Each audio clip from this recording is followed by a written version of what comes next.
for a real estate royal rumble. We break down the looming unholy union between Zillow and Rex to tag team against NAR's commingling rule. And Zillow is being accused of wiretapping home buyers. Opendoor takes a loss on almost half of its home sales. And Anywhere brands are dropping the elbow on sellers with the NAR commission rule. Is the Federal Reserve coming off the top rope during today's show to raise rates? All of this coming up on This Week in Real Estate. Yeah, we're live, everybody. Thanks for joining our show.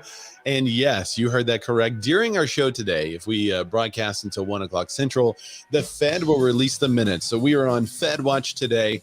We'll appreciate it. We've got the breaking news sounders ready.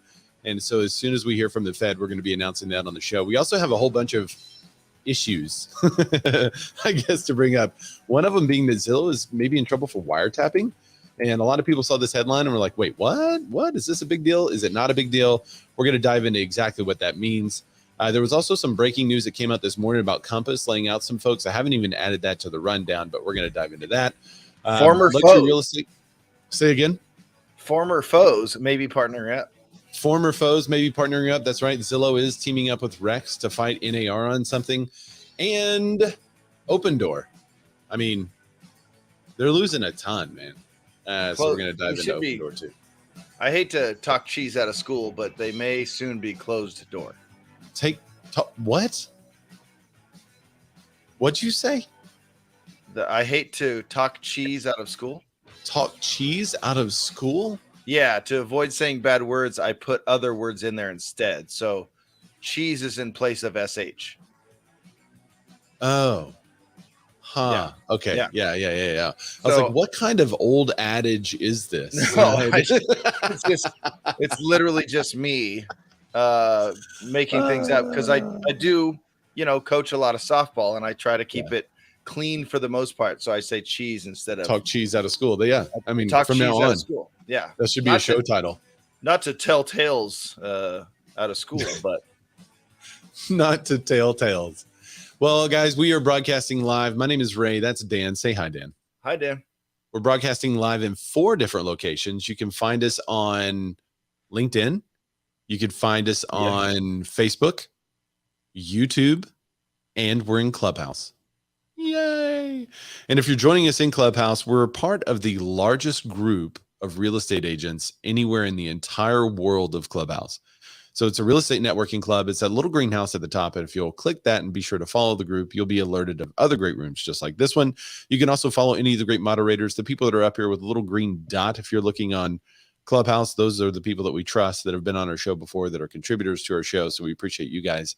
Yeah, and Matt's there, but Matt's there and here. If you're joining us on YouTube, you could comment just like Matt did. He said, first, thanks for joining the show, Matt LaMarche, Olivier. He's too late. He had a phone call. He missed it. We did publish this 15 hours before going live. Right. We're kind of testing it to see if posting it early to give you guys like a warning, that a heads up that yes, we have a show this week and this is what time and all that stuff. We're kind of testing to see if that works. Does it do that thing on YouTube where it says premiering on 9/21?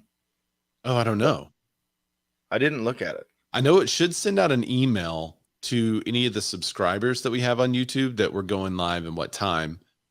And I just posted the link to our channel in Clubhouse. So if you want to watch the show, you can watch there.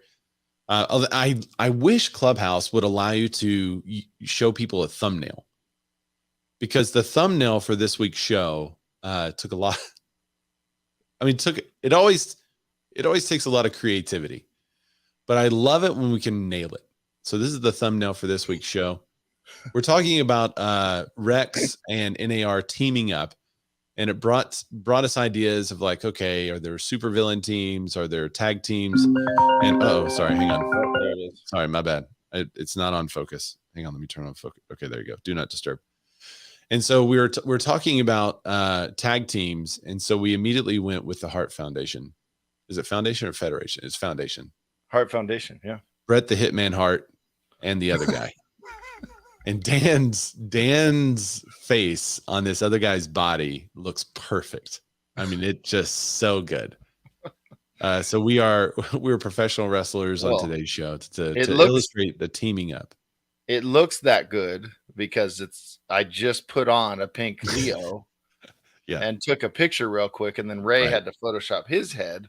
Yeah. But Yeah. I don't didn't. actually have those muscles, but Dan does. Dan spends about 6 hours a day in the gym, for those of you who don't It's know. down to 4 right now. I've been a little busy, so it's down to 4. Oh my goodness. I What's up? don't know, this is an emergency, I guess. I don't know. I told it, no, it says spam risk. I'm not answering you. And I don't know why it's still alerting me. Sorry guys, I got a new phone, but at least everyone in Clubhouse can hear us this week before we went live, which is a task. So I figured out what was happening there. So Yeah.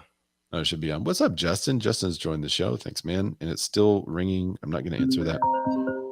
How do I tell it not to call? I don't want any calls right now. I can't. I have it on focus on do not disturb, which is supposed to not. You're not supposed to get any calls.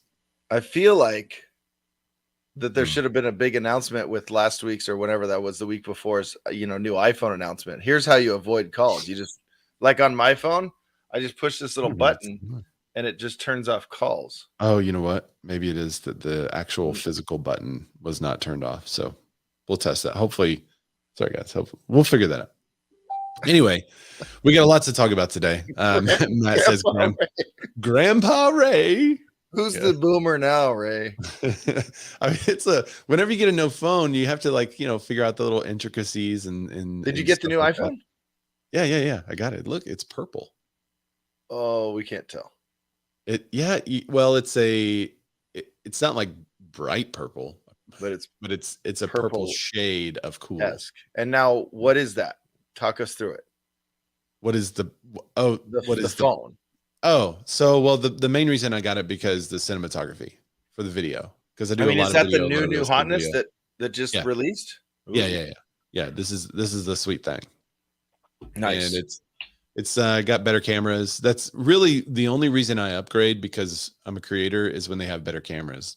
Dude, unless they make insane jumps in speed, this is just, hey, it's faster and longer battery life. I mean, that's what they say with every phone. Right. That's not an insane jump anymore. So normally it's just like, if it's a better camera, then I get it because I want to create. Hold on, I need to go back to these comments, but I'm going to come back to it. But I do have to admit, like, there's some creators and some people I follow on YouTube, and like, is it called cinematic mode or cinema mode? Dude. Yeah.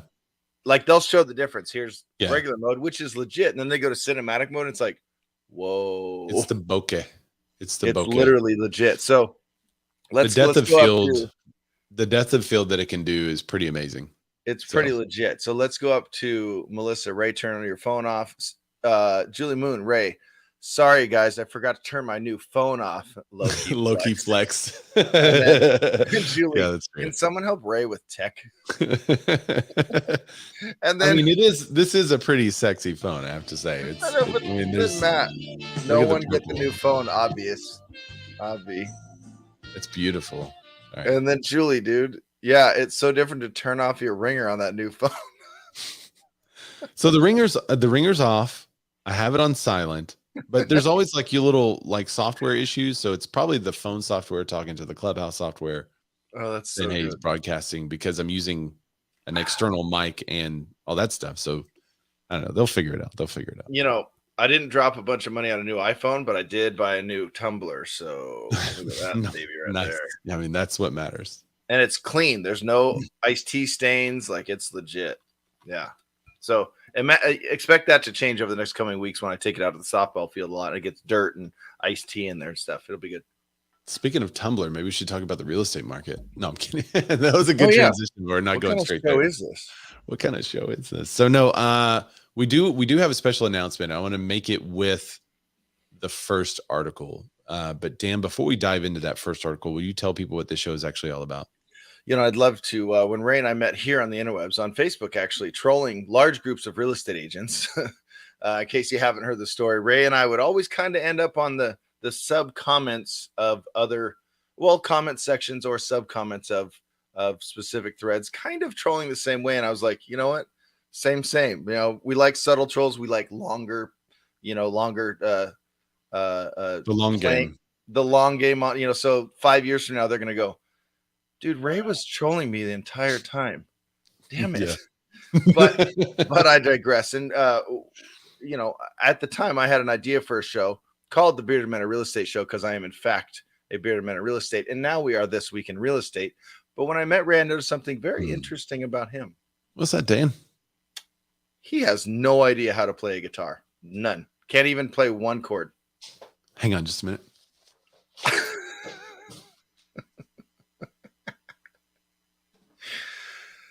Careful, buddy. They're gonna. Uh-oh. There we go.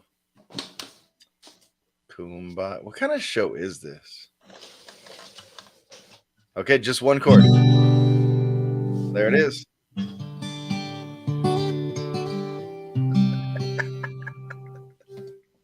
Yeah. You lie, Dan. You lie to people. I did. I just wanted to hear you play guitar. Ray, if you haven't noticed, Ray's a man of many talents, but I like to use that little section right there to learn a little something about Ray. But yeah, I knew he could play guitar. I didn't know he had one in the back of his office there, but I knew. In the office, yeah. Got a ukulele and a bass and a djembe. Dude, I'll bring my drums and we can just start a band. Let's go. Bearded Men of Music. So I obviously noticed he's a beautifully bearded man, but what I really noticed that he really truly does love to give value up front to not only his clients, but just to humans in general. So the show's about being more as an agent, but also being more as a human. And one of the reasons why we run this nonprofit program, we call it This Week in Real Estate, is so you guys know what the heck is going on so you can counsel with your clients. So we really wanted to create 1 hour where you guys can dive through the headlines to know exactly what's happening in the real estate industry and in the market so that you can better counsel your clients. So thank you guys for joining us. Well, Dan. Hold on. What's up? Christina M. Smallhorn is here. It says you're on the phone, by the way. It says I'm on the phone? Yeah. On Clubhouse? Yeah. Can they hear on Clubhouse? Yeah, they can hear you. Yeah. It's just weird. Oh, pull down to refresh, Daniel. Oh, my bad. Yeah, there you go. Boomer Dan. Oh, wow. Matt LaMarche is on YouTube, Clubhouse, and on LinkedIn. On there LinkedIn we go. Too, he said. Who mentioned tiny homes? Why do you say that? Because Christina M. Smallhorn is joining us from YouTube. He's on all four, dude. That's commitment right He's there. on We love everything. you so much. Love it. All right, let's get into it. Oh, my bad.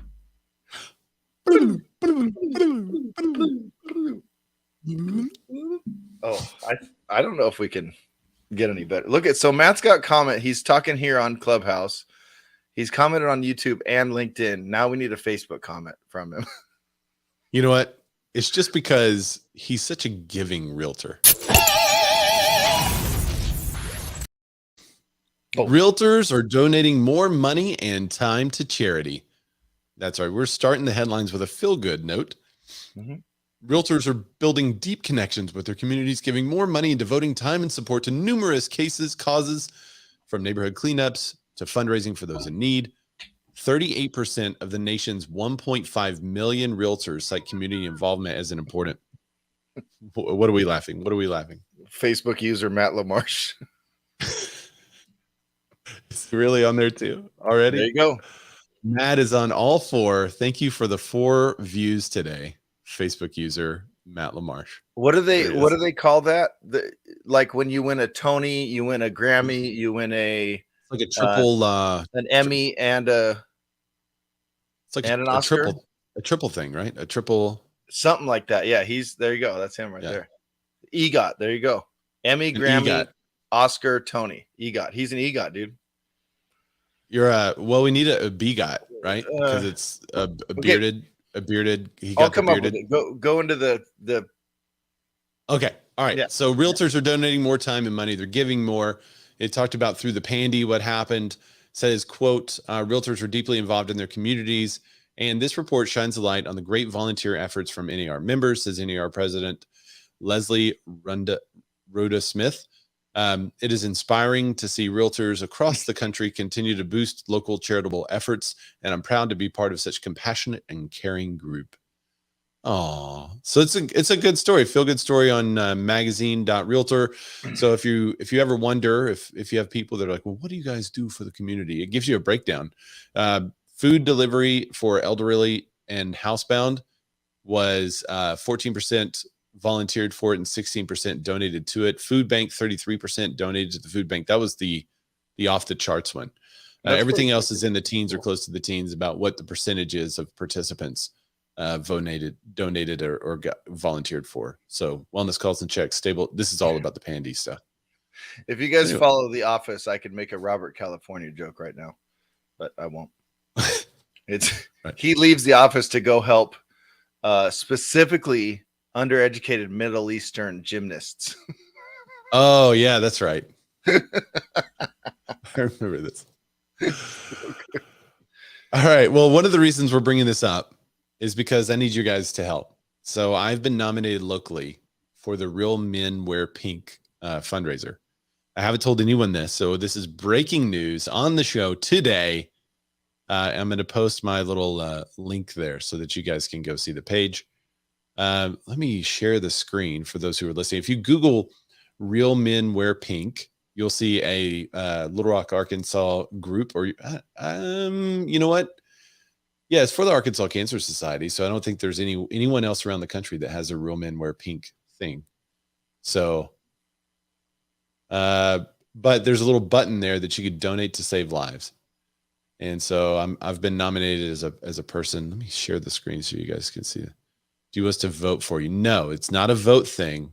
You just have to give your money. I don't want you to vote for me at all. So this is it. This is the fundraising page that I just posted, and the links there. And it's got some kind of standard fodder there for my profile, but I don't really care about that. Just hit the big green button at the bottom. It says donate to save lives, and be sure you guys make a donation. Now, who doesn't want that? It would be cool if y'all just made a donation. But what if those who donated had some access to maybe specialty swag? What do you think, Dan? Is this a good idea? Well, Olivier says it right there. I vote for you being the sexiest in pink. I mean, if alluding. So he thinks I should wear pink? Maybe wear pink, and then someone in Clubhouse mentioned wanting to get a signed T-shirt. A signed T-shirt? Yeah. Like, So what if we did something like this, Dan? What if we did a pink long sleeve Be More shirt with our logo on it? To people that donate, you have access to buy this. We're going to make it as cheap as possible. We're not going to make any money off of the T-shirt. If you want to donate above and beyond the T-shirt, you can. But basically, we want to as like a thank you. There's a lot of people that have been wanting the swag. We want to also draw awareness to cancer, to the Cancer Society, and raising money for it. So it kind of goes hand in hand. It's really so now weird. we have a pink long sleeve tee with our Bearded Men of Real Estate face and logo on there. And all you have to do twice before we did these blue and the gray ones that raised there, and then we did another one for BLM for the cause, and we donated that was an all black that says listen, learn, and love on the front, and then our logo on the back. That one was really cool. So this is our third iteration. And how do you get one, Ray? So currently the rules are you got to donate, and then you'll have the ability to purchase. I'm trying to keep the cost of each shirt under $20. Being long sleeve is tough to do that because those long sleeve shirts draw it up. And so it'll be like around $20. And those who donate through the page, the Donate to Save Lives page for the American Cancer Society Real Men Wear Pink fundraiser, you guys will be the only ones that have access to even purchase a shirt. So I don't think there's like a minimum amount to donate. I mean, it says $50, but you can also write in other, like they're trying to raise money to help people keep them from dying from cancer. So giving $1 and then buying a shirt is okay, but I mean, make a donation. That's what it's about. So don't tell them I'm bribing you. No, I'm kidding. They don't care. That'd be funny if they had like no bribe rules, but no, they don't. They're like, no, please bribe everyone. Do whatever you can. So this runs through the end of October. They raised $200,000 last year, and each person normally raises an average of around $10,000 to $20,000. So right now, because we just started, I am at a $0 So all your help is appreciated. Greatly appreciated. So there it is. Real Men Wear Pink, Bearded Men of Real Estate t-shirt. Please click the link that we just dropped in the comments. I'm also going to have, for those of you listening to the show later, we'll put this in the description on YouTube. And we have a little website that I'm working on, and we'll put it on there too, probably in about a week. That should be out and running. So cool. And we'll also put it out to social media too. So if you don't follow Ray or I on, whenever Ray shares it, he'll tag me and then I'll share it as well.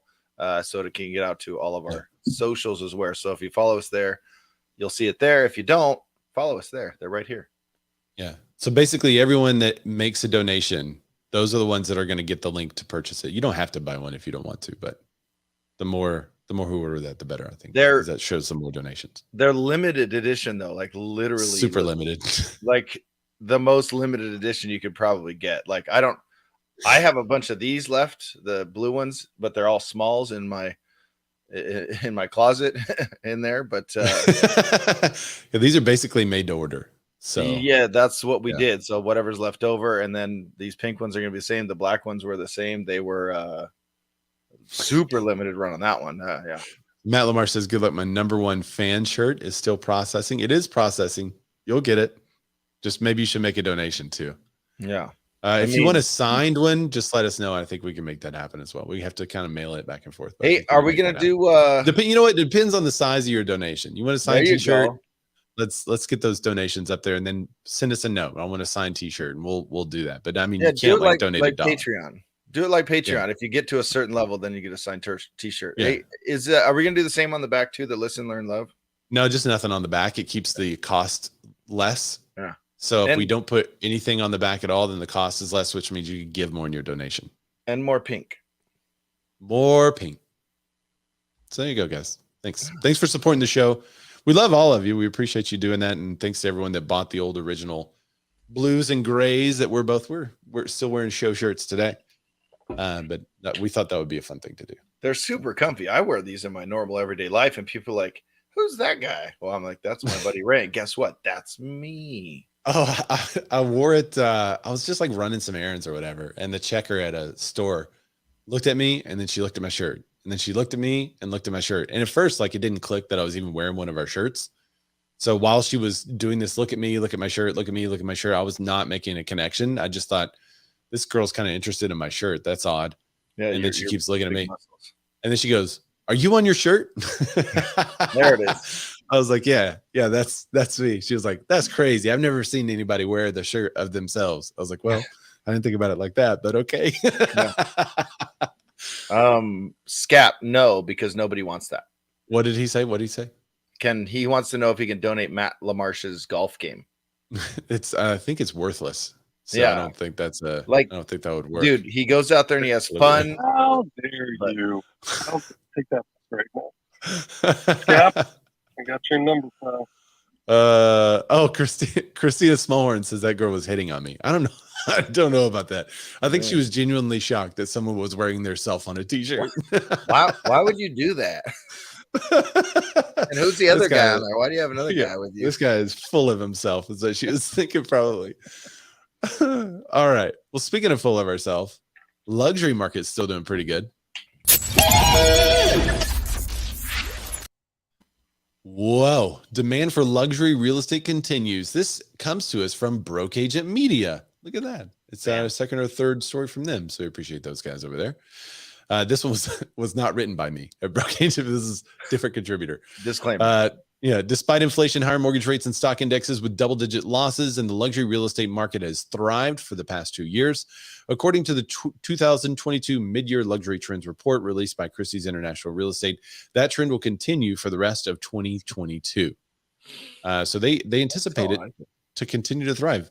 As international luxury brand, Christie's has affiliate companies in 50 countries and territories around the globe.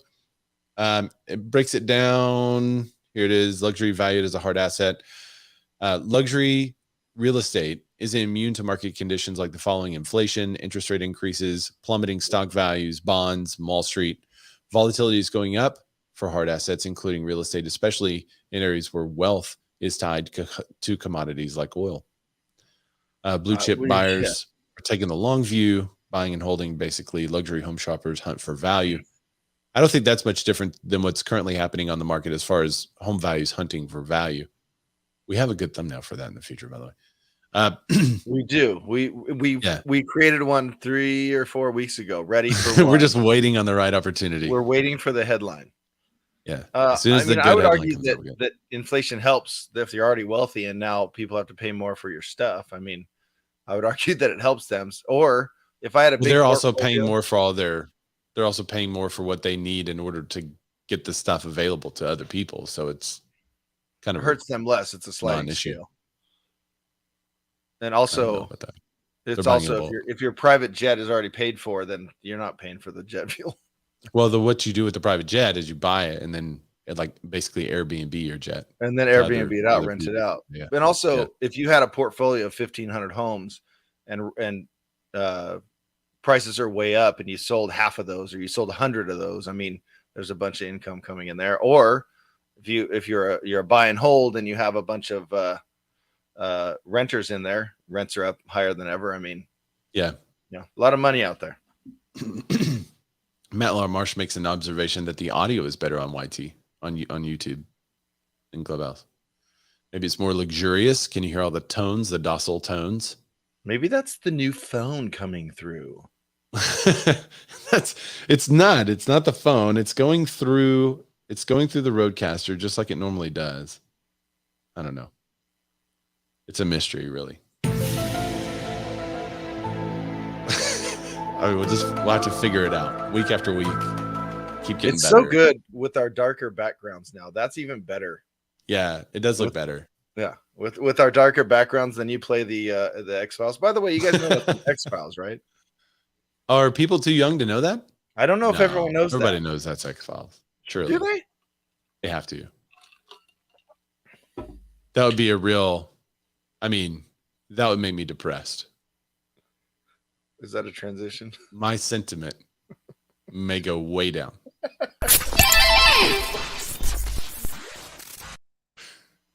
Sometimes I just tease the transitions. You know they're coming because you can see the next article.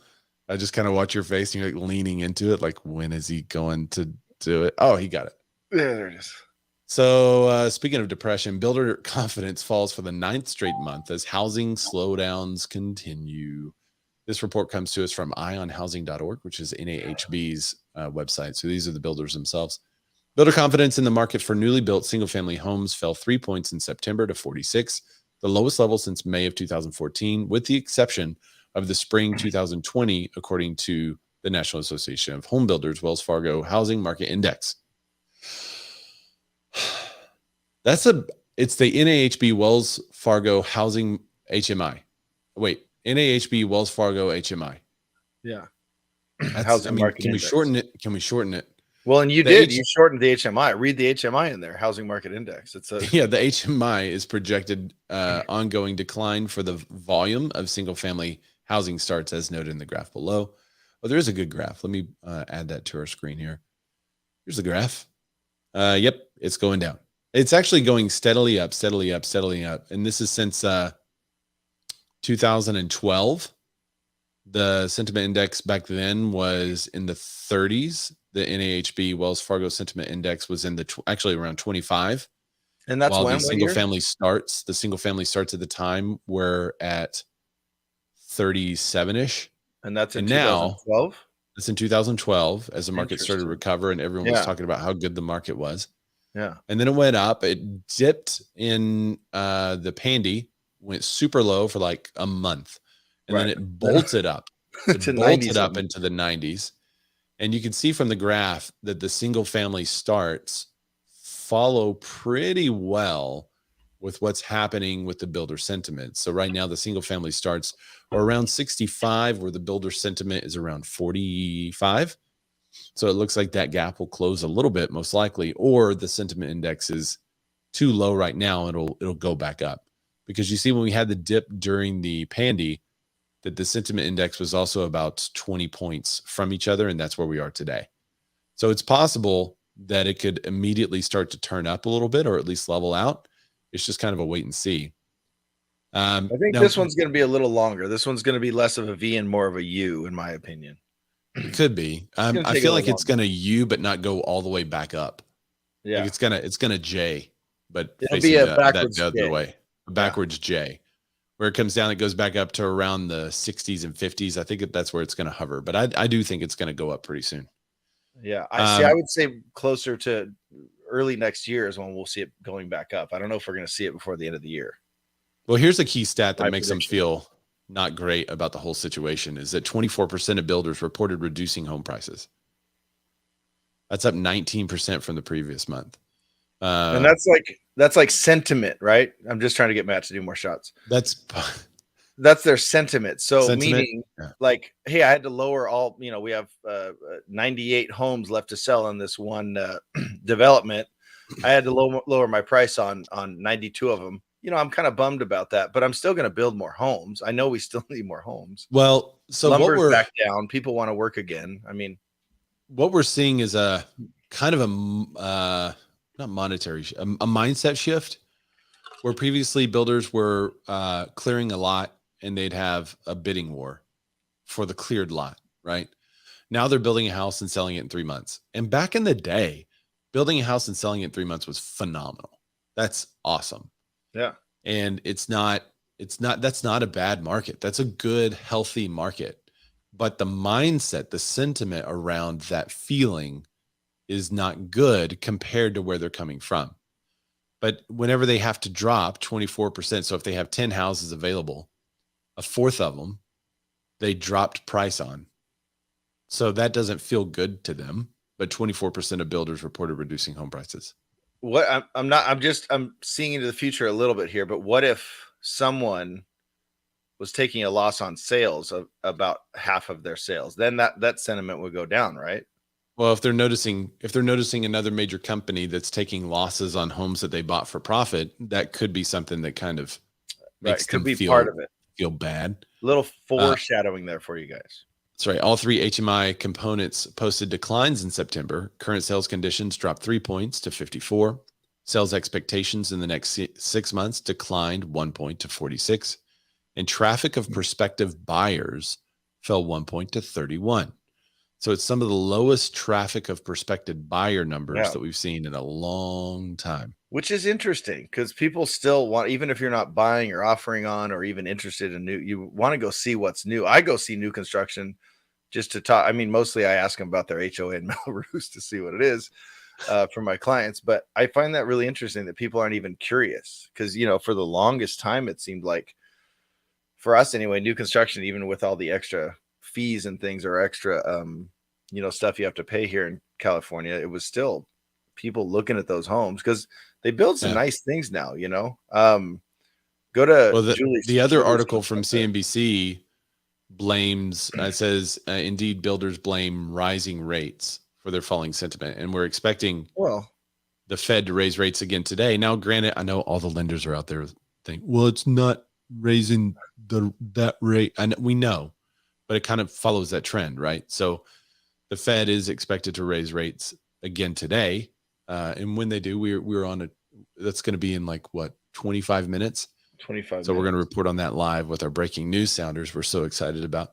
Can I play devil's advocate for a minute here? And then I want to go to Julie's comment because I have a question about that.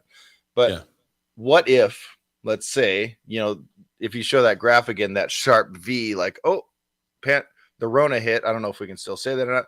But then, dude, the market's changed. Everyone wants to buy now. We'll just do it at a safe distance. And it spiked way back up. What if they, like a lot of the lenders out there that kind of overreached in the refi boom, right?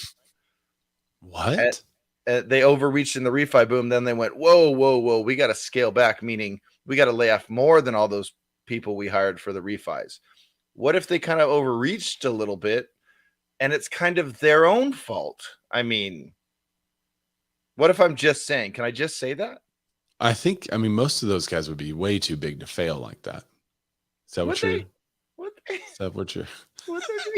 I don't know. Just asking a question, but I wanted to go back to Julie Moon's, which is a rad question. So, or not a question, more of a statement. She said, I got a call from a builder's agent today who wanted to know if they should start offering rate buy downs or reduce the price. Now, my first thought on that is it's way too late to be asking this question. You should have done this 3 months ago. Yep. Right. But which way would you go, Ray? I would say rate buy downs. First, say, hey, we're put up a big old sign that says we're buying down your rate. We'll give you a 4% rate or whatever you can do. And then if that doesn't work, then drop the price. So I guess it kind of depends on the house and the neighborhood. I'd love to hear what Julie suggested. Yeah. If they reduce the price, it could create a spike in the market where buyers are excited again about seeing lower prices.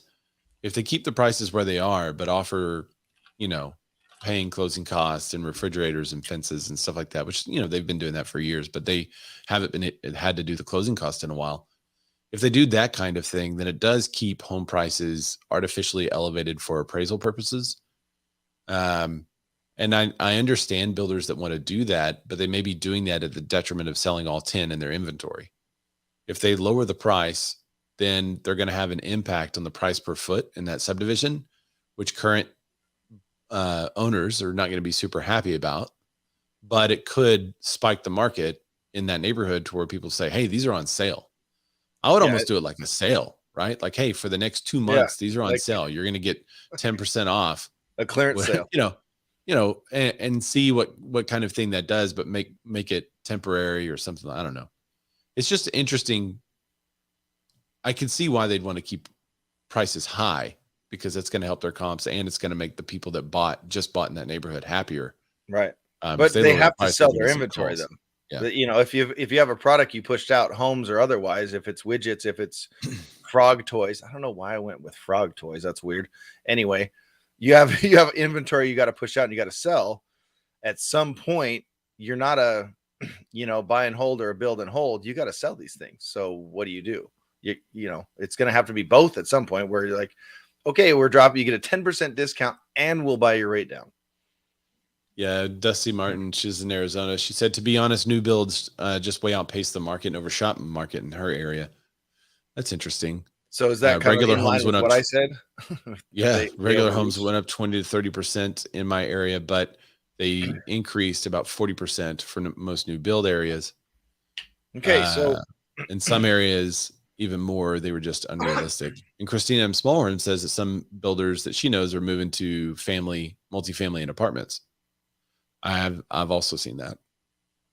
Doesn't the Dusty's comment about them pushing, another 10% outside of resale homes, doesn't that kind of lead into they did this to themselves? And it's not necessarily the actual value that's over inflated, it's just the asking price. It's price reductions. We need to see more price reductions, and maybe we need to see more in the new construction arena.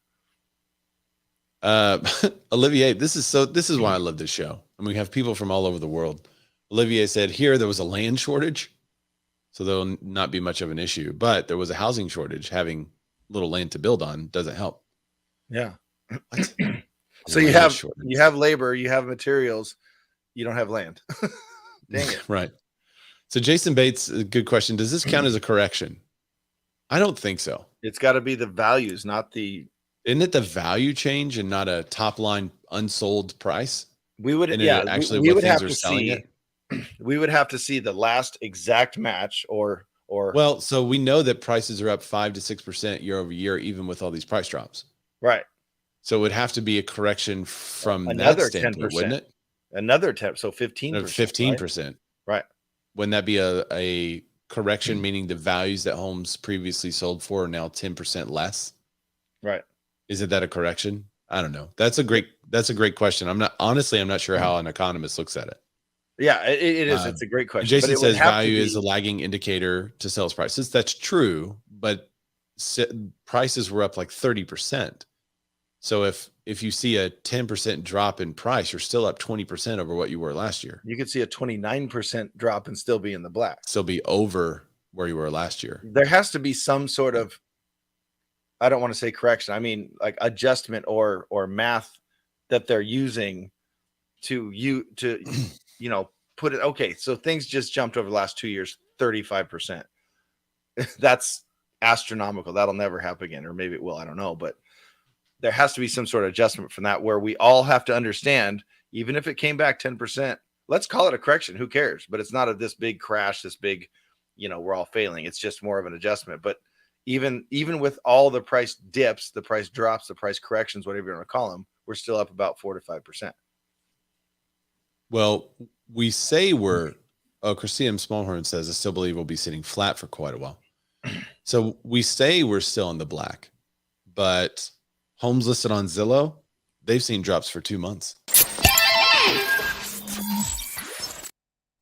Do you like how I couched that? I was couched very carefully. Homes listed on Zillow dropped. Why do I say it like that? Well, this report comes to us from Zillow. That's also a funny way to say it. Zillow's U.S. home value estimate drops for the second consecutive month. Now, this says home values nationwide. So this is different. For the second consecutive month, Zillow has dropped its national estimate of home values amid the ongoing market slowdown. The Zillow Home Value Index declined by 0.3% from July to August, following a 0.1% decrease that occurred the month before. I guess is that a total of 0.4%? Well, I know percentages don't work exactly that way, but that's about 0.4%. It's been more than a decade since home values fell this much in a single month, according to Zillow's news release. Home values. These are home values that fell. Not since 2011 has the company seen a monthly drop this large in the home value index. 0.4%. If we're adding percentages, which you don't do, but okay. Super large. 0.4%. Yeah, but the 0.3% is the largest that they've ever seen. Since affordability is driving the market momentum. Even buyers who are able to afford houses at current rates could feel frozen, waiting for the mortgage rates to fall dramatically again, like they did at the end of June to mid-July, when rates dropped 50 basis points in just 2 weeks. More than half of American households would need to commit 30% of their income to purchase the typical American home in August. We've been talking about the affordability issue. I think that's a real issue. Yeah, it affects renters too. That they're up to 34 or 36% of their income has to go to rent right now. Typical mortgage payment was just under $900 a month in August of 2019. It is now $1,600 a month, says Zillow's report. A significant decline in the flow of new listings to the market over the past 2 months indicates that there's a slight rise in total inventory as a result of homes taking longer to sell rather than extra selling activity, which we reported on like 2 weeks ago. So here's a follow-up question. Zillow was the same company that stopped iBuying because they couldn't predict home values, correct? Well, and go to Dusty's comment. It's about the same as where you're going. All right, let me go back to the comments here. Sorry, guys. Yeah. Zillow, the same people who admit their estimate is crap. So Jason Bates said when we were talking about correction, if you purchased last year, it would be a correction if it was down 10% this year. Dusty says her market's up 20 to 26% year over year. Pricing is stupid, but the end values aren't down. So what is Zillow looking at to predict the values? That values are down? Are they looking at sell prices pulled from county records, or are they looking at active listings and the difference in price drops? Yeah, where are they getting their data? Because it's like they can make up whatever they want, essentially. It's just their data. This is from Zillow. Mm-hmm. So what I did is I clicked on a button that went to Zillow's research. Let's bring this up. All right. This is from Zillow Research. Potential home buyers and sellers continue to hesitate as prices continue to soften. Prices. But in their article that we're reading for the show, it says values. Values. Huh. So I don't know which is it. Honestly, I didn't have time to dig a lot. That's the level of where I saw. I was like, okay, this one says values, values, values, and this one says prices. We do agree that those are different things, right? Yeah. Values are what a home basically sold for. Prices are what it's currently listed for. Yeah. If you're only looking at a change in price and not the sell price, then you're somebody could list a property for $1 million, but the actual value of it is $150,000. Right. So then you see a $850,000 price drop. It's the largest price drop in the U.S. right there in L.A. Right, Dan? Yep. But I mean, what's the significance of that? It's like nothing. Anyway, they talk about the affordability in there. So I recommend you guys, as you're reading articles, it has a link to the actual reports in some cases. Click that link and see what the report's actually talking about. Because this makes a difference to me. But like I said, I haven't. It does talk about home. Look at this is what the reporter did. Let me get over here again. In the report, it says home values. This is their infographic. Inventory is up 1%. Home values are up 14.1% since August of 2021. Wait a second. Home values declined 0.3% from July. Wait a second. What? What are you laughing for, Dave? Stop clicking buttons, dude. What? You're doing what we're supposed to do on the show and getting to the meat and potatoes and finding out the truth. What's going on? Emotional damage.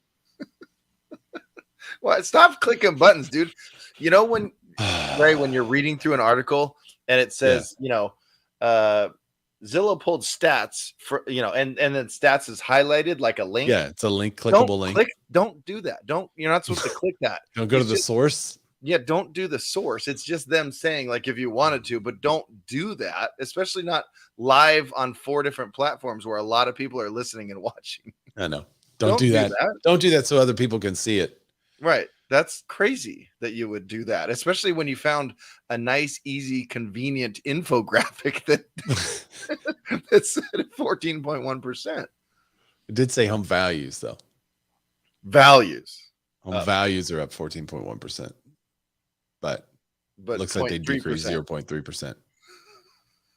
Could it be that like the median or average sell price went down 0.3%, and then it's like, oh, drop in home values when it's really like lower home prices are selling? I mean, anything to get people to go to your site and click, right? Is my perspective. Somebody please just take them on. I just can't. It's hard. We need more viewers so that more people hear this. Yeah, no, Zillow doesn't want that. That's why we get tamped every week. By the way, I want to do a side note. Jonathan Brook in Clubhouse says, this is a fun little tidbit. X-Files song and Stranger Things intro are in the same key and musical pattern. Really? They're in the same key and musical pattern, same as Downton Abbey.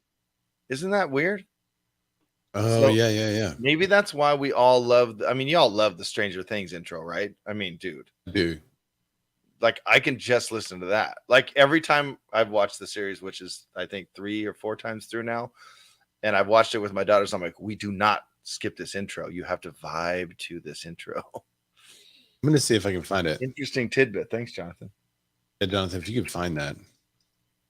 Yeah. Pop it in the chat. Or don't pop in the chat. You can't do clickable links in there. Amy Cesario says, oh, there you go. Oh, he did it. He added a link. Instagram. That might have been his link, though. I don't know. Amy Cesario in Clubhouse says, the builders just seem crazy greedy by not building and having a few houses available. That's not generalized. Obviously, not semi-custom builders.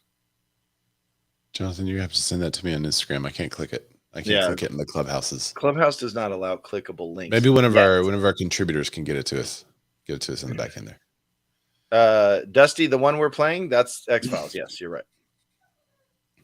And what was the other one? The Stranger Things? Stranger Things intro. He said they're in the same musical pattern and same key. All right. Well, interesting. And then what was the other one? The Stranger Things. Downton Abbey, which I've never watched that show. I don't know what that sounds like. I don't know that intro at all. Here's what I can do. Look what I can do. Look what I can do. Let me see. This is on the second page. I'm going to replace one. We're going to get to the bottom of this.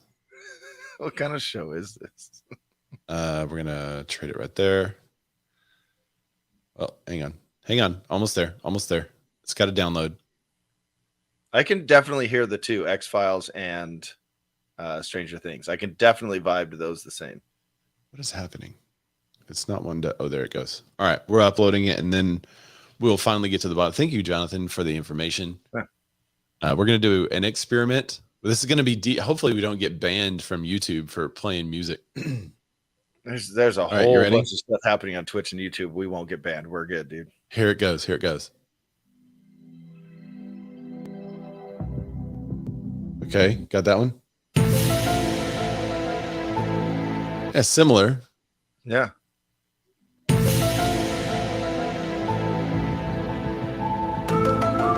I got them both together.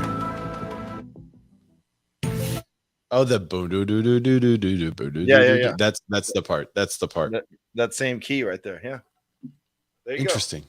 We've debunked yet another mystery. You know what else goes well together? What's that? iBuyers and losses. Just taking the L. For the first time, open the door. For the first time, Opendoor is selling homes at a loss. Now, this happened to almost every other iBuyer around the country. We reported on it.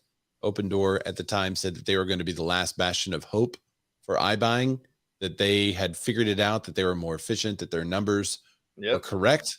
Mm-hmm. And then we have this information from Mike DelPrete. Yeah. Reporting on Inman. This is an opinion piece, by the way, but I mean, he's got a lot of facts in it. I guess it's your interpretation. The data is not an opinion.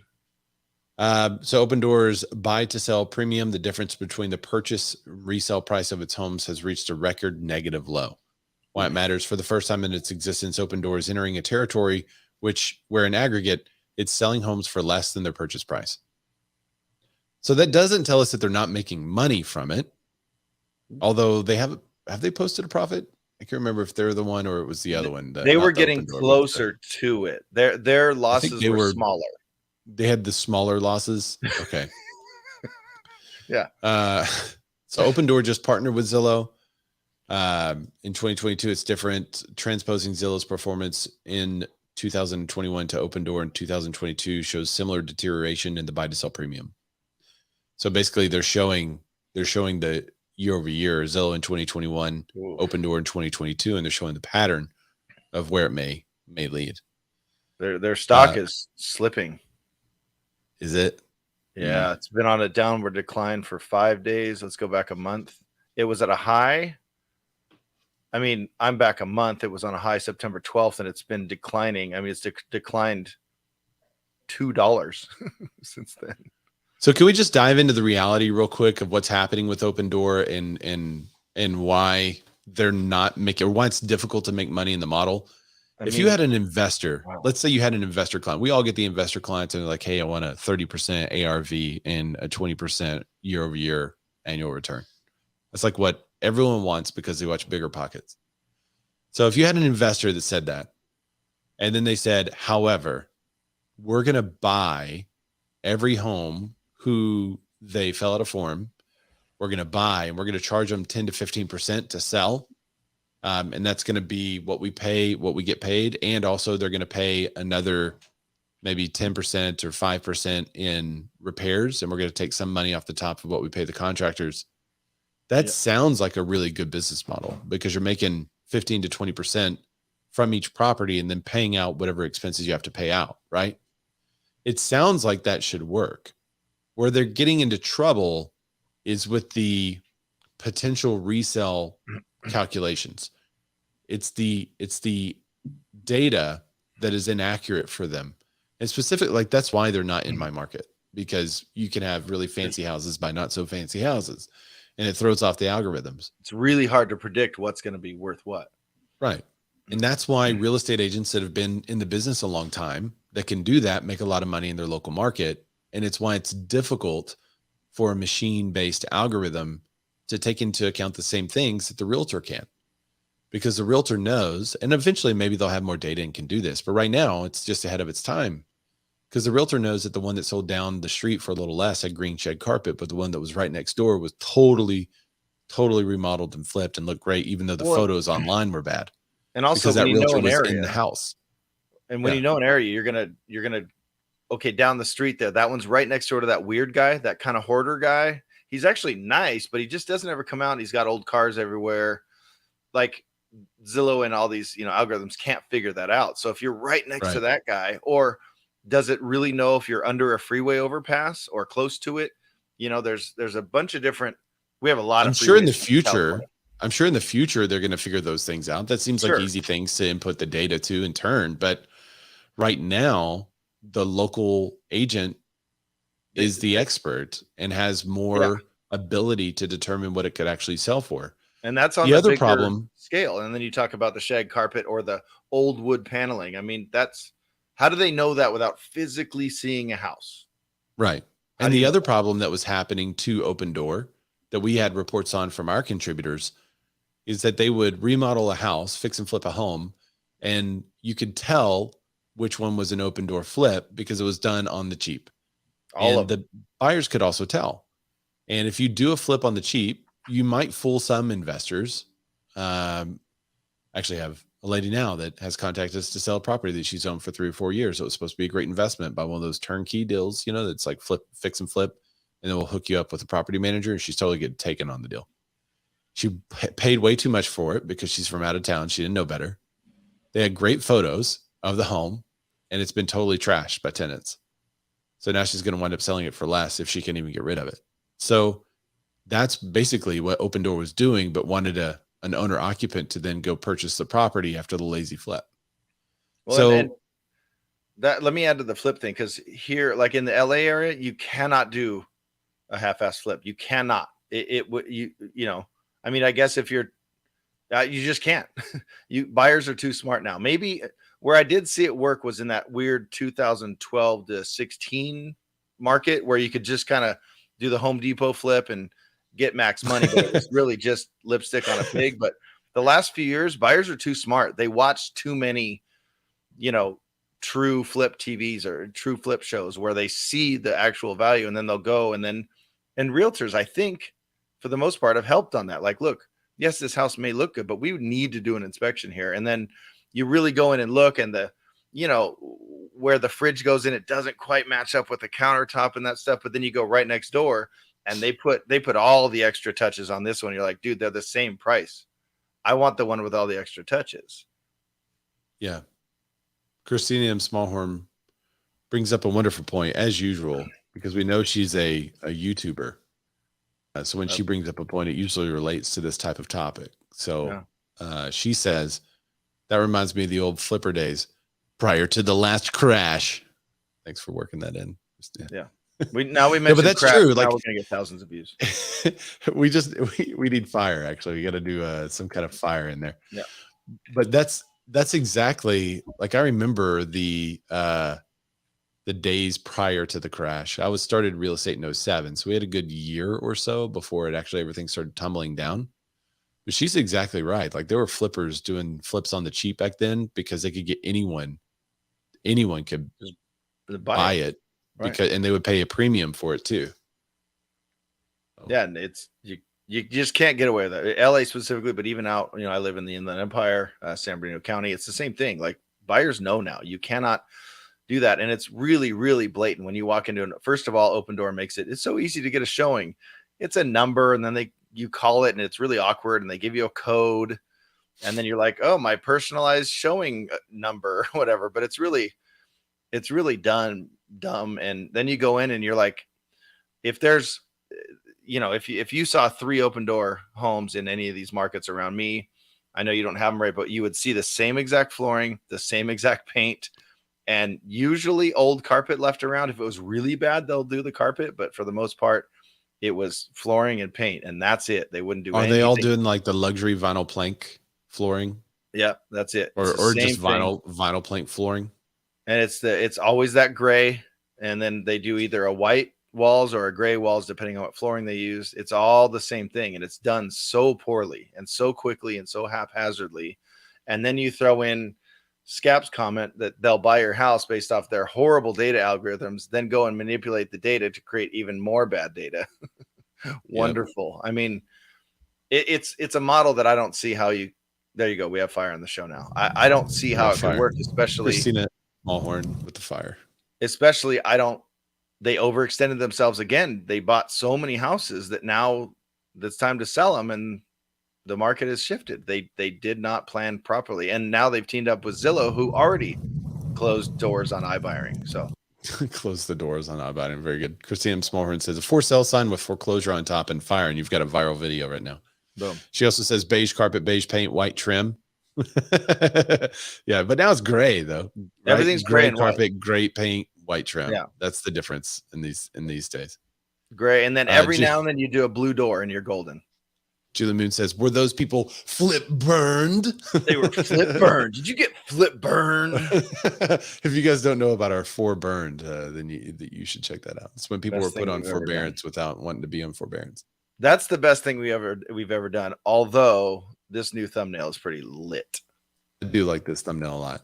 But being for burned, basically when you call a company and you just ask about the program and they throw you in there, might be real similar to somebody like, I don't know, Zillow wiretapping your activity.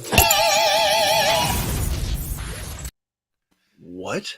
Yeah, so Zillow is accused of wiretapping home buyers. That face was amazing. Yeah, so this is touchy. So great headline. When you read, there were several reactions to this. I actually had this on my Instagram. When you read Zillow accused of wiretapping, what do we think? That they're listening on every conversation you have when you see a home, or yeah. So they are listening to whatever every conversation you have, because it's all recorded. Do consumers not know that? Every call that if you call Zillow, that call is recorded, the whole call. I don't think they paid attention to that. Yeah. So I would assume, I've never called Zillow using the button, but I would assume it says, this call will be recorded for quality assurance. That's like not wiretap though. Wiretap sounds much more nefarious. Wiretapping is a lot more nefarious. And when you read in, that's not even what they're talking about. They're not talking about listening in on the phone calls of buyers and sellers, which they do, which I would think everyone would know by now. But the new class action lawsuit accuses Zillow of digitally looking over the shoulder, quote unquote. And that's a key phrase in this. One of the people who visited the website argues that the company is violating wiretapping laws. Two consumers, Natalie and Kenneth, filed a suit Monday in federal court where Zillow is headquartered in Washington. The complaint alleges that Zillow deploys computer code that allows it to record a consumer's interaction with its website and then create a video reconstruction of those interactions. This is an invasion of privacy rights of website visitors and violates Washington wiretapping law, according to the complaint. I mean, so that's what happens. So it's really interesting. Talk about wiretapping. People are like, oh my gosh, they're listening to you. I can't believe they're listening to you. That's terrible. But then when you hear that they're monitoring your activity on their website, everyone's like, meh, I mean, okay, what? I figured they were anyway. But that's illegal. A lot of people don't know that you can't do that. Now you can tell where people click because that's an input. So where someone clicks around on your website, you could get Google to track all that for you. And that's totally fine and not nefarious. If you approve it. Well, it does not. It doesn't even go against the wiretapping laws, because where someone clicks on the website, like if they're clicking a button, Google will say this group of people clicked a button and here's the button that they clicked. Yeah. And that's fine because that's a voluntary input, right? Right. But what if you're just on a website and you hovered your cursor over something and then hovered it over something else? Yeah. And then maybe type something and then backspace and decided not to send that. That activity can also be recorded. And most people don't know that. And there's a whole subset of people that just totally assume that.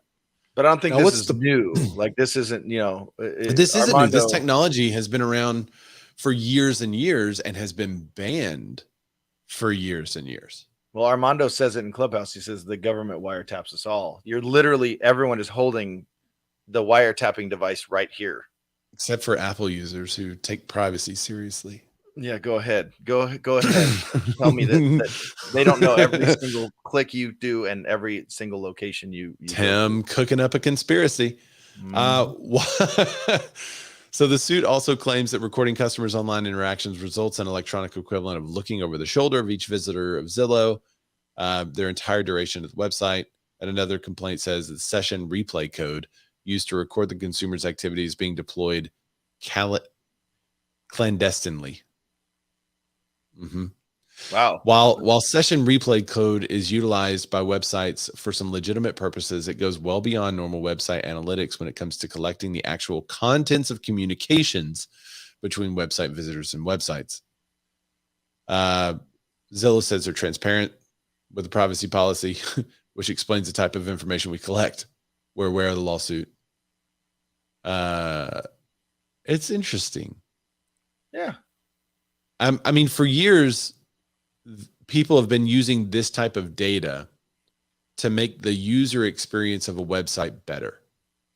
When I can remember designing websites in the early 2000s, the late 90s, and they were talking about what kinds of buttons you need on your website and where you should put the buttons. And it was all about where you put and them.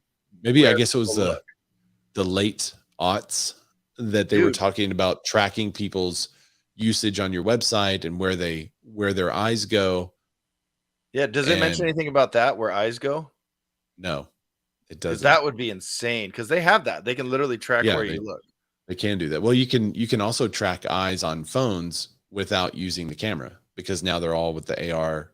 Like there's some phone functionalities, and there used to be a phone that was like advertised this as a special thing. But you basically look at your phone and you track your eyes down, and as your eyes are going down, the article on your phone is going up. My phone. So you could get in. Okay. It's off, that feature, by the way. They're basically eye tracking you. So right. Yeah, interesting. And that's an input now. So if that's that becomes a button basically that the website can see that you are reading to that point, and how you're reading to that point is that it was an interface on your phone that read your eyes. Yeah. So I mean, it gets kind of wild. I mean, is this? I'll ask two questions. Is this some big nefarious plot by Zillow to take over the world and to get all your data? Yes, they want all your data, but is it too late? Are they too late to the party with this lawsuit? Do you understand why I'm asking that? Does that make sense? Yeah, I mean, the cat's out of the bag as far as privacy goes. Well, it's not new technology. It's all about how it's being used and the data that's being collected if it goes beyond what they say their privacy policy is. Because your privacy policy on your website can say that you're going to collect all that information, right? But if it goes beyond the usage, like if your actual usage of that information on your website privacy policy goes beyond what you're saying you'll do with it, that's where they get you. That's where they could get you. Where I live in this world where I believe we should all be getting paid for our content. We're all content creators, right? We're all creating some sort of trail or tracking that companies can sell, data that someone can sell. And we just create it for free. We don't get paid for that. They're just mining our data, like crazy. Data is the biggest money maker in the world now. It's bigger than big oil. Yeah. So why aren't we getting paid for that? So well, you are. I think this could be in user experience. Yeah, you're getting paid in a couple of ways. There's always a trade-off of privacy and convenience.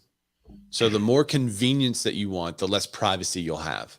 For instance, do you want any convenience? Do you want a free email? Do you want to be dlugwoodrocks@gmail.com? I pay for my email. I pay for all the storage I have. I have 100 gigs. You pay for the storage, but do you actually pay for the email? Yeah, because I needed more than 15 gigs, so I paid for it. But that's the storage is separate. Right. So your email address itself is free. Right. Right. You can upgrade, downgrade storage. Doesn't matter. You can add services, not add services, but that doesn't mean you're paying for your email. And because you don't pay for your email, they're going to crawl through your email and to decide and see what you're reading, what you're not reading it. Right. Who someone that is, 6'4" with beard and red hair, what are they into when they're in their 40s? Right. What if they do a podcast, those email correspondence that go back and forth. Yeah. And so now they can sell to an advertiser. Hey, if you want to reach men with facial hair who have podcasts, we have this ideal pool for you. Right. Okay. And you can actually target that audience. But how do they know that information? Well, it's because you got a free email address. Yeah. So now if you want an actual paid, there are emails that don't do that. They won't crawl through your stuff and see what you're doing and then create a profile that people can advertise against, but you have to pay for it. That's fine. So there's a trade-off between convenience, free email, and privacy, having to set up something and pay for it.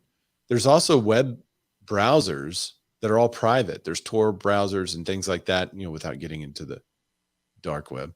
There's all kinds of private thing and encrypted things you can use, but they're not convenient. And if you, in some cases, if you lose a code or you misplace something like a Bitcoin, let's say you have a Bit wallet, you lose your code, suddenly you don't have access to the couple $1,000 or $1 million that you have in your Bitcoin wallet. Yeah, that's so scary. But it's ultimate privacy because no one else knows about it or can get to it. But the trade-off is convenience, right? You have to be able to keep this code or else you're not going to have access to it. So we all want privacy, but none of us want to give up convenience, which is why none of us will have, or very few of us will have, true privacy. Actual privacy. But even if you're a guy now, you know, a recluse nowadays, you don't have a phone, you don't have an email address, you don't do any of the free things that you just mentioned. Walking down the street, you're getting filmed by every single camera on the, you know. There's no expectation of privacy in public. Yeah. And if you have a credit card, they're still tracking that data. Yeah. For instance, if we have somebody that is commenting on our show on YouTube, Facebook, LinkedIn, and Clubhouse, they're confused. Then all that activity is being tracked. And they're really wondering what Matt LaMarche is doing. So somebody in Clubhouse wanted to share something. Sorry, what was that? Yeah, I'm just curious. This myth of privacy that you guys keep talking about. So we're expected to have no privacy in public. However, people expect to have privacy when they're on Zillow's website. Isn't that a little counterintuitive? You're on a company's property per se. So why would you have privacy? Ali, they're on their toilet. That's the so you don't have expectation of privacy in public, but most people, and I'm not arguing with you, I'm just kind of playing the other side, devil's advocate. Most people believe that activity on their computer is private, even if they're on the public web. But here's the shocker. If you want your own modem and you're with the Xfinity, it costs more money per month. Okay. I don't want to rent they said you can rent our modem and it's like $15 a month. I'm like, no, I don't want to rent your modem. They're like, okay, then it's only $30 a month. What? What? It costs me more to not rent. I'm buying my own device. I'm not renting your device and it costs me more. Yes. And they're like, yes. And I said, why? Is that because you track the data and then sell that? And they said, yes. Absolutely. So now that I'm using my own modem with privacy situation around that, which I prefer, and they can't track what I'm watching or what I'm doing, what I'm seeing, all that stuff, unless I sign in and give them my account information, which that's a whole nother story. But they can't track activity that I don't want them to track. So it costs me $30 more a month. So yes, I agree with what you're saying, Ali, that the expectation of privacy on a website should probably be revisited, but that's why at the bottom of almost every website, it has a privacy, what's it called? Privacy policy. On my website, it has a privacy policy. And you could click on that privacy policy and read through it. And they should tell you what they're tracking, what they're doing with the data. And if they start to do something with the data they're collecting or track something that they're not telling you that they're tracking, then that's where they get in trouble. And that's where this lawsuit is coming in. Yeah. Is that they're doing something with the data or they're collecting data that their privacy policy says they are not.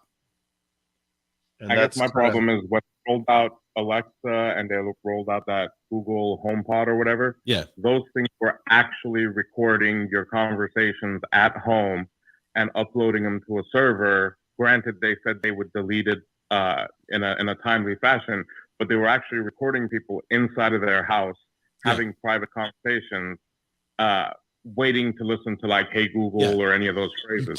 That's wiretapping. Well, you can't have a device listen for a particular cue if it has no reference for that cue. If it can't upload all the audio that it's hearing, it has to hear something to process it and say, this person said, hey, Amazon smart speaker, right? If it can't upload that data and information, then it can't possibly understand unless it was built by Apple. It can't possibly understand. And so it has no function. You have to manually go over there and touch it. No one wants to do that, which again is the trade-off between privacy and convenience.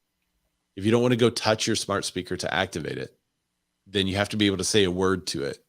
And in the functionality of how the Google and Amazon was created, it has to upload your conversation to a server, go through there, reference it, and then say, oh, they're talking to us, and then turn on. So yes, I agree. Ray, you ready for a transition? I'm going to give you a cue. You ready? Let's go. What if there was a large real estate company that didn't want to give up documents to protect their privacy? What if, Dan? That's pretty good. I like that one. Anywhere. Formerly FKA, formerly known as the artist formerly known as Realogy. Realogy. Yeah, is fighting. Let me see if I can bring this up on the screen. And after reading this article, Ray, I immediately go to, because remember when they first changed their name to Anywhere Re or whatever they're called now. Anywhere Re. From Realogy or whatever they were called before. Remember, I brought it up and I said, are they changing it because there's impending lawsuits or something going on? They kind of want to change the narrative a little bit. Like, no, that was the Realogy days. Now we're Anywhere. Now we blah, blah, blah. Right. Yeah. Now, after reading this, I immediately went to, dude, they changed their name because they're still named as Realogy in what you're about to talk about. But they literally changed their name to change the narrative. It's like there's been seeing a lot of drama on Twitch lately, but a Twitch streamer got in a big hot water and he's like, I'm really sorry. I didn't mean to do that. He'll just go away for 2 weeks and come back and everyone be like, oh, hey, that guy's back. Cool. Like, it's almost like they're just trying to, I'm going to let you get into it in a second, but it's really interesting when they changed their name. It was very, very interesting timing. So, and this is a little bit, we've kind of been following this article. I'm having trouble figuring out where to pick it up because we've been tracking this for years now. Yeah. So this case is known as Nosalek, Nosalek, after its lead home seller plaintiff. Too. I think actual names of plaintiffs have changed. Too. It was Bauman, Bauman. Right. Yeah. Was filed in December of 2020. Like federal commissions suits Morrill and Stitzer Bennett, the case seeks a class action suit and alleges that the sharing of commissions between the listing and buyer broker inflates the costs and is a conspiracy in the restraint of trade violation of the Sherman Antitrust Act. However, this one differs because the respect from other suits, NAR is not named as a defendant, but large multi-listing service broker owned MLSPIN, Property Information Network. The other defendant named is Realogy Remax, Keller Williams, Home Services of America. Realogy changed its name. Not NAR. Right. But this is the whole commingling. No, not commingling. This is the whole, well, it is commingling to keep in real estate commissions inflated. That's the argument. Crux of this, the whole foundation for this. Yeah. Which I would say buyers would have probably paid more, but we've said that 1,000 times. If you want, buyers would have to pay more. And if buyers were going to pay more, then they wouldn't have put in an offer like that on a house. Or they can go in unrepresented, and then that's a little convoluted in how he said it. But basically, what we're saying is, if they have to pay for their own buyer broker fee, then they would have put in a lower offer because the buyers are paying more for the services that they're hiring. Anyway, what that translates to is when you go into a listing and you say, "Yes, I charge 6%, but here's why I'm going to get you," or whatever percent. That's just 4%, an example 5%. All percentages are negotiable. It's all negotiable. So if I walk in and say 6%, you go, well, I was thinking about paying 4.5%. And I go, okay, cool. That's fine with me. But here's why I charge that. And here's what you get. Here's all my marketing. Here's how I get all these properties out. And here's why I average 103 to list price versus my competitors. That's, I know some agents that charge 10%. So obviously not commingling because they're charging 10. I also know some companies that charge 1%. Dude, I know. So it's buyers agents. It's all over the place.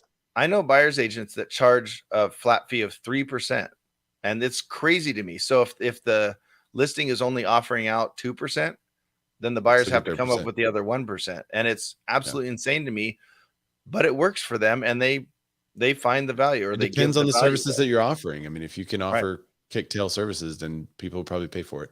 So anyway, but remember what Ray said. Yeah. Real estate commissions are negotiable. Yeah, and they're all over the place. But this is the key.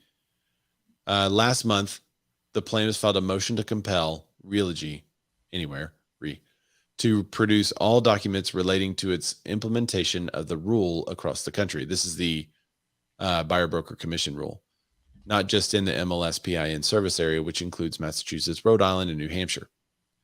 The Is this similarity like the between the disclosure NAR of, rule, like what Huh? you're paying out. This is what showing and being transparent about what's being paid out. Is that part of this, or is that separate? we'll get it. The similarity between the NAR rule and the MLS PINs rule is not a coincidence. Attorneys for the plaintiff wrote in a memo. This exact same entity that is the broker defendant's name in this action control both NAR and MLS PIN.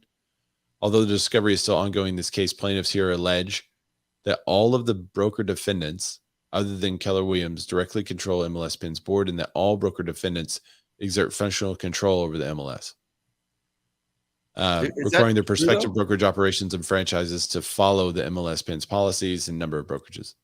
I mean, according to the brokerages filing, control the market, but is that true though? That's just a wild statement. well, they have like a controlling interest, like they own the board, I guess. Okay, I don't know if that's true or not. The manner in which the broker defendants discussed, implemented, and enforced the buyer broker commission rule. So this is basically a rule that NAR said, you guys have to do this.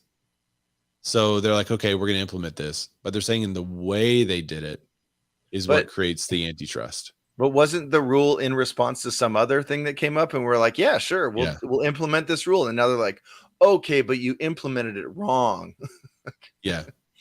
I mean, so if defendants conspired in another market to maintain that region's buyer broker commission rule in order to maximize profit, that is at least circumstantial evidence the defendants may have done so in the MLS PINs service area as well.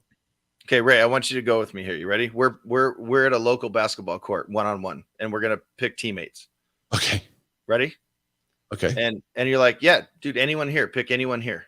Anyone from anywhere. Get it? And I'm like, okay, cool.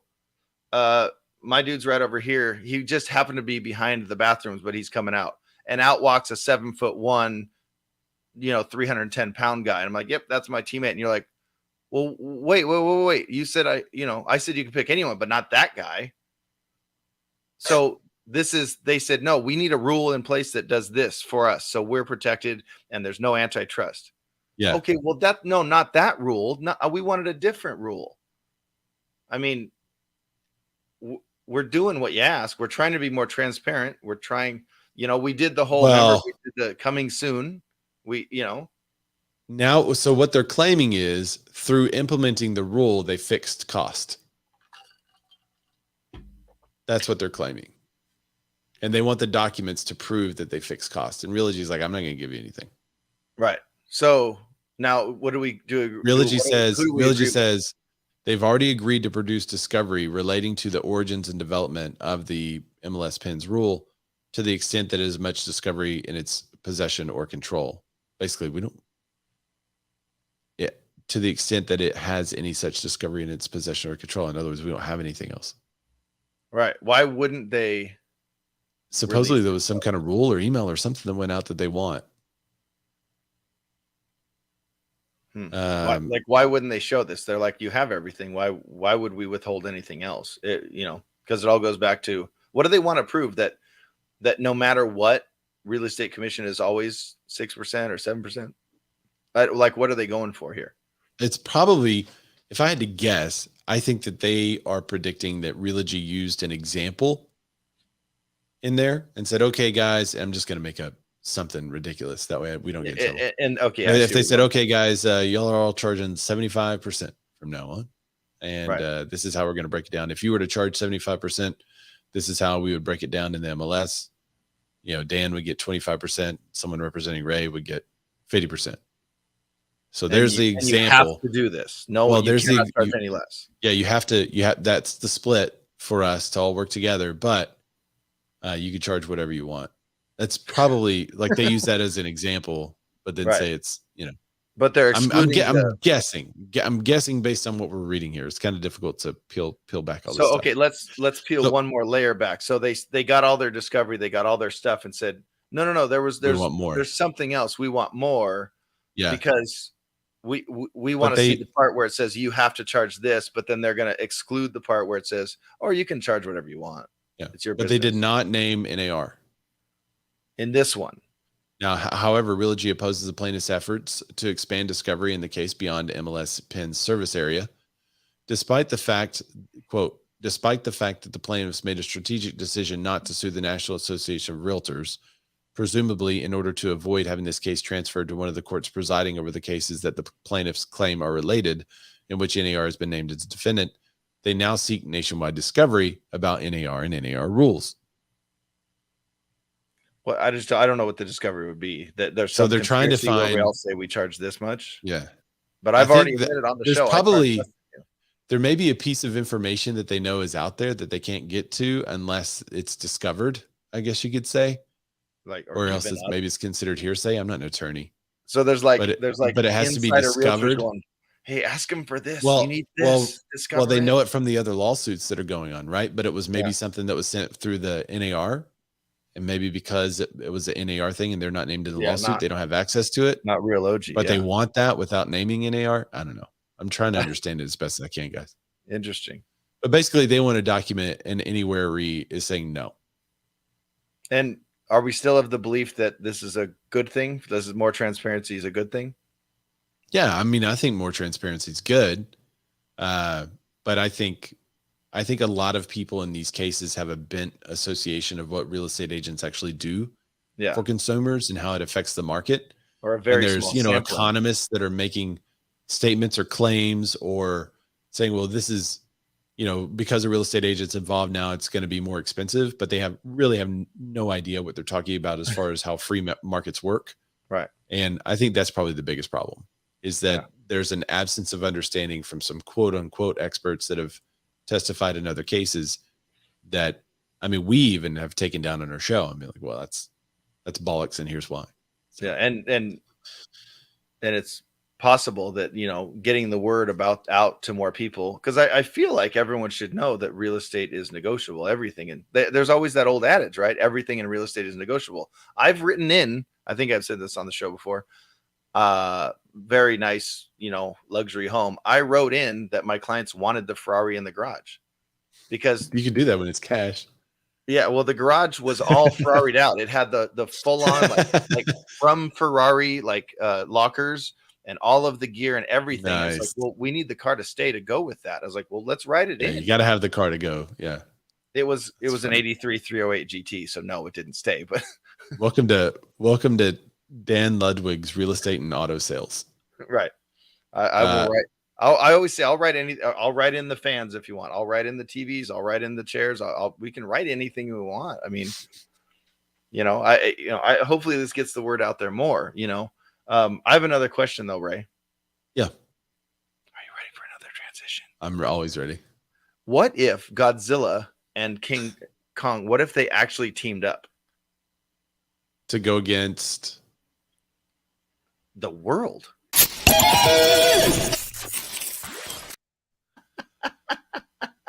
Zillow and Rex are uniting against NAR's commingling rule. This article is also on Inman. What? No way. Yeah, another legal battle. We'll be fast on this one.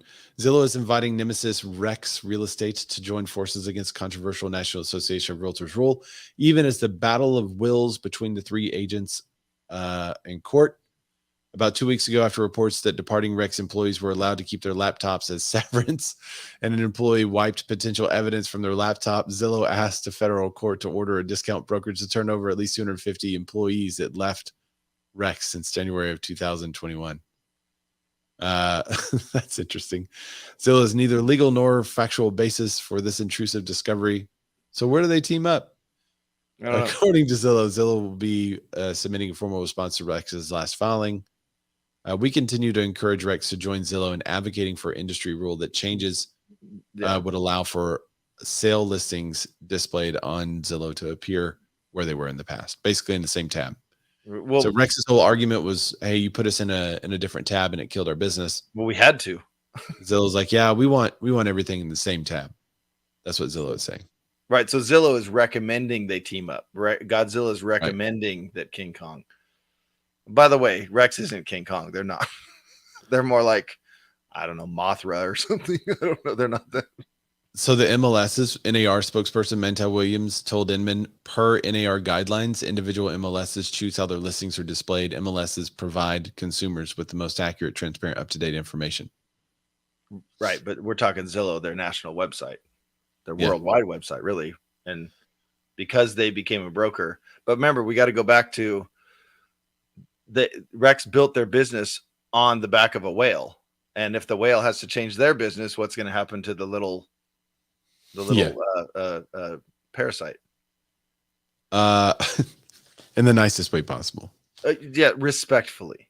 Yeah. And then it goes back into the other motions and stuff that we've already talked about. So yeah, I'll avoid. So they're not teaming up.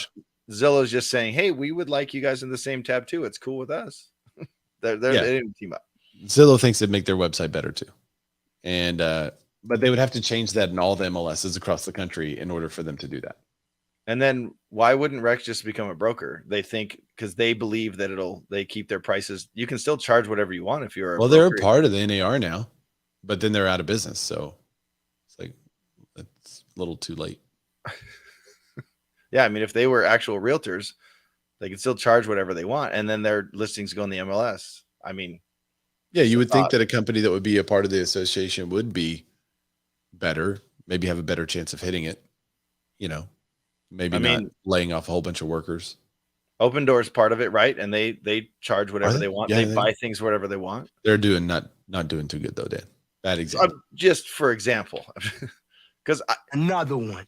I never thought that I thought Rex's model was a good idea, but they based it on driving consumers to their website. That's how they pitch it. Dude, we're just going to promote it on our website and we're not going to pay all these extra hefty fees. And then we can pass the savings on to you.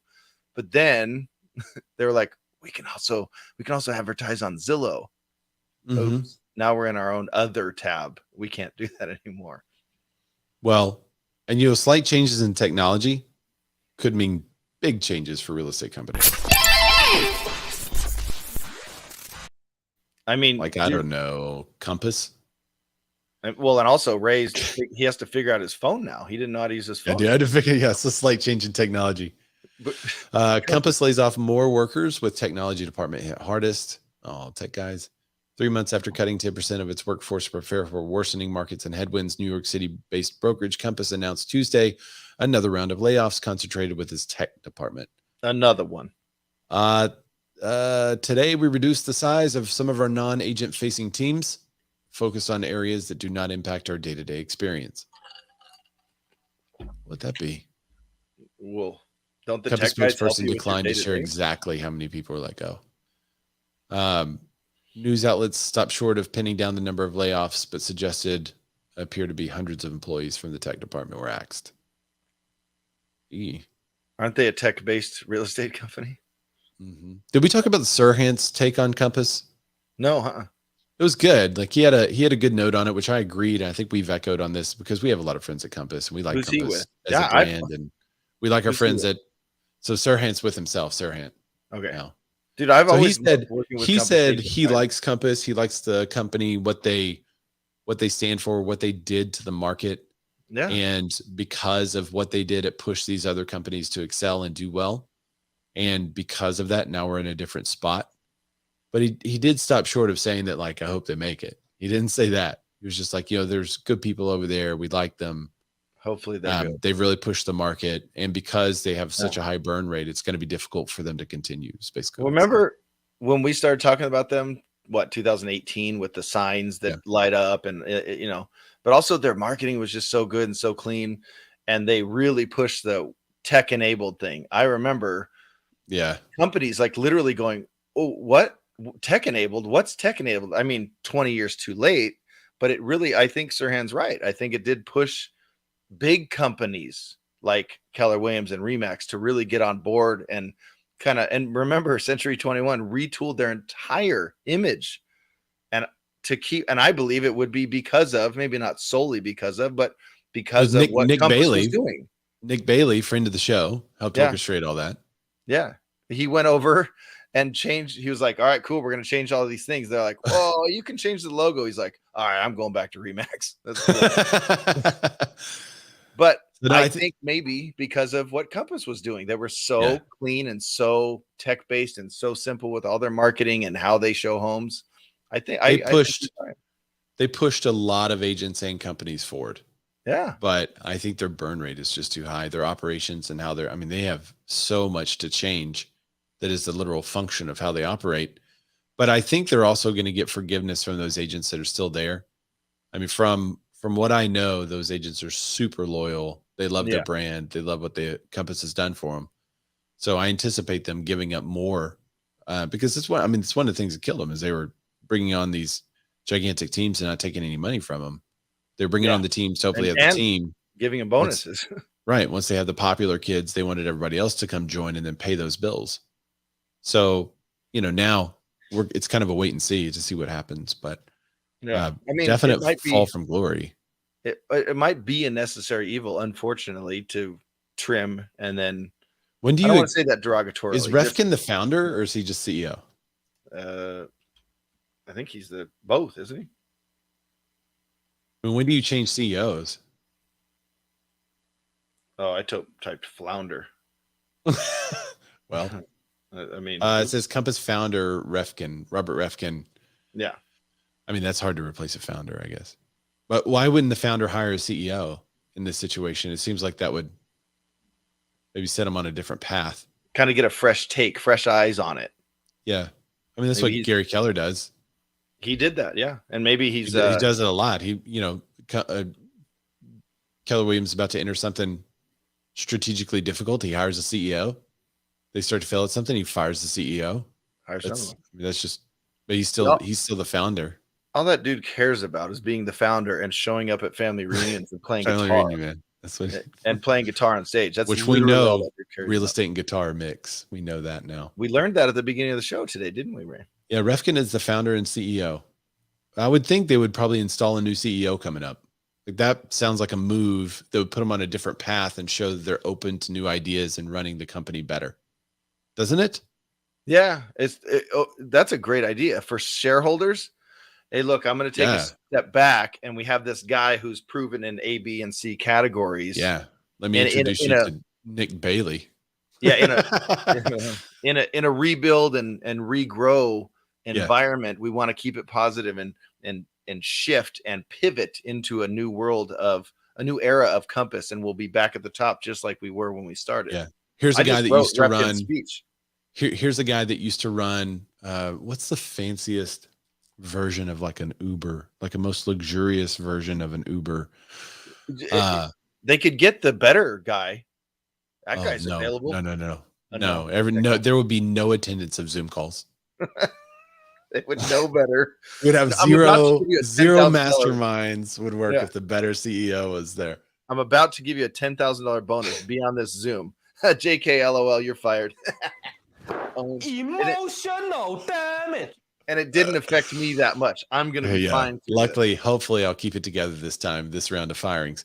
No, but think about it. Like who would be, this is a great project for all our contributors and everybody. Who would be a great next move CEO for Compass to put in place where they could say this guy used to run, Dan's raising his hand. This guy used to run this or that. It has to be a tech company because they're born as a tech company. It has to be a company of services that's super efficient and well run. Or wait. What is Refkin? Is he a tech guy or a real estate guy? Yeah. No, they built, no, he's a tech guy. They built Compass on the principle of total tech. So hear me out. Bring in, like, who's available right now? Adam Contos from Remax. Yeah, that's true. He's a hardcore real estate guy, military guy. He built Remax quite a bit as CEO. Yeah. So now you have a tech guy as the founder, real estate guy as the CEO. Compass, who's listening right now? Maybe we'll take our finder's fee. By the way, it's 15%. Thank you. Yeah. I mean, this is really interesting. What would be who would it be? Adam Contos. I'm already saying it. Okay. I'm gonna have to think about it. There. I'm gonna Prediction. find some luxurious service out there that's it's a like real estate as a service type of thing that is tech based. And I'm gonna say they pull that famous CEO over and do something with them. See, I'm going to say they go real estate CEO or real estate related guy, like someone big, or like a who created Bold for Keller Williams? What's her name? No, that will not work.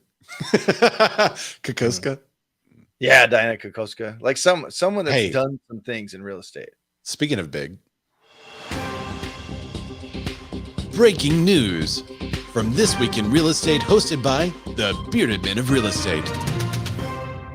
that's right, everybody. Breaking news: Fed raises rates by another 3/4 points. Pledges more hikes to fight inflation. So this article comes to us from CNBC. The Federal Reserve on Wednesday raised the benchmark interest rate by another 3/4 percentage points and indicated it would keep hiking well above the current level. In its quest to bring down inflation running near its highest levels since the 1980s, the central bank took the federal funds rate up to a range of 3% to 3.25%. Remember, Ray, I think what falls short in all of this, they went down to 0 during the Rona. You remember that, right? Yeah. So that's we why I got to did remember the Fed video. I did a Fed video that you guys could Google that we mention every time. Yeah. Google Ray Ellen Federal Reserve and you will find it. But they lowered them down to 0, so it's got to come back up from that. Federal Open Market Committee Federal Open Market Committee members indicate they expect to raise hikes to have consequences. The funds rate on the face addresses the rate that bank changes others for overnight lending. In their quarterly updates for the rates economic data, officials coalesced around expectations for the unemployment rate to rise to 4.4% by next year. It's current 3.7%. And I'm going to drive the lenders listening right now crazy. So comment down below how mad you are, but this is obviously going to affect rates now because it's a full 0.75%. 3/4 point. Yeah. Yeah. So that's 2.25% rates have raised in the last month and a half. Right, Ray? Right. So there you go. So what is the rate right now? Like 6? It's going to be 6.75. Yeah. No, it's going to be 8.25. Obviously, Ray. All right. So they're still trying to get a handle on inflation. The jobs numbers is what's out of whack, but unfortunately, so there's true jobs numbers. I would encourage you guys to look at that. What you are seeing is due to inflation, people are getting second and third jobs. So the employment rates are high, but it's not full-time work a lot of times. So that's a really interesting number in itself. But yeah, there you go. The Fed raised rates. So that's our breaking news for the day. Oh, wait. Yeah. Let me do an outro.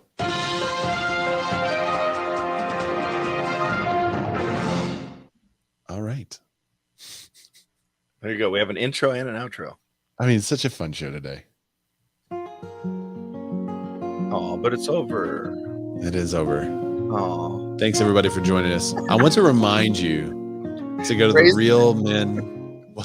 What? Ray's been looking around. He'll get like 20 free minutes and just go look for sound bites. Yeah, that's true. I don't even know about him half the time. And then he Well, this is one of the things I've noticed is that people have actually enjoyed listening to the end of our show with the song. So thank you guys for coming. Dan, tell everybody where they can find you. Right there at the bottom, underneath my beard right there, DLUDWIGROCKS. Go follow me on Instagram. Ray, two things. Where can they find you? And reiterate, people donating to help save lives. Yep, you can find me at Razorback. That's RAYZORBACK. I'm going to post a donate link on my Instagram stories, and I'll also have it in my link tree by the end of the day. So please go give. Once you do give, let us know that you gave, and you can have some access to some pink t-shirts. Limited edition. All right, thanks guys for joining us. We'll see you guys next time. Bye, everybody. Love you guys. Bye.